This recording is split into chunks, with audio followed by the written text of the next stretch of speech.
on and watch some videos and do a discussion about the nature of Zionism and the third temple and Israel and the prophecies that are in the Bible and what exactly it says. But I'm going to play a video quick. How many times we This see is him, Rob Skiba even here, he said talking about it's conditional. Let me see here. this guy's really good with the biblical references. Okay, yeah. Chapter 30, verse 1. And when all these things come upon you, the blessing and the curse, which I have set before you, and you call them to mind among the nations where the Lord your God has driven you. So when you're in the diaspora, when you are driven out, and when you wake up and realize, hey, we've gone astray, we've reaped the curses for 2,730 years or more, when you acknowledge that and return to the Lord your God, verse 2, you and your children, and obey his voice in all that I command you today, with all your heart and with all your soul, then Yahuwah your God will restore your fortunes and have compassion on you. And he, not the Zionists, not the Rothschilds, not the Freemasons, not the United Nations, he will gather you again from all the peoples where Yahuwah your God has scattered you. It's an if-then. If you do this, then he will do that. Nothing about 1948 fits that. It doesn't fit Jeremiah 23, which says the same basic thing, Jeremiah 30, Jeremiah 31, the entire book of Hosea, Ezekiel 37, and Isaiah 65 and 66. They all say the same thing. Well, we had a dispensational teacher on last night, and he was compartmentalizing the church and the Jews.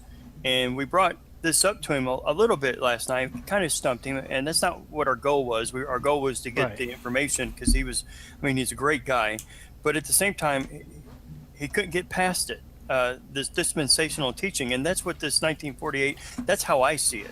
Mm-hmm. It's just dispensational. It fits into their compartmentalizing just the time periods, and 1948 doesn't fit in, because when I read this, and I read your blog, I've looked at Zach's, and Steve agrees. Many of the Torah observant people agree. This is what it's saying, that you have to do these things in order to go back to the land to have peace. And we've not seen the peace. Yeah. At all. I mean, when I first started looking into that, it's not a popular subject to discuss. And so he's right about that.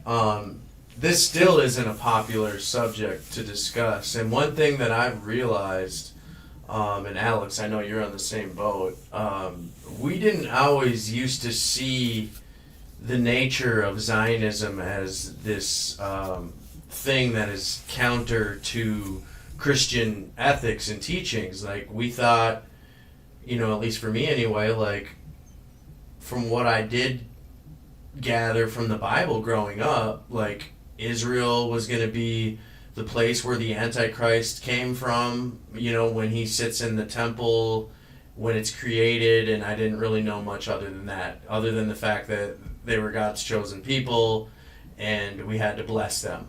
And that was about as far as my kind of the depth went. But later, in more recent years, and reading the Bible in parts that we're going to get into today, like in Revelation, where it says, I know the treachery of those who say they are Jews but are not, and worship the synagogue of Satan.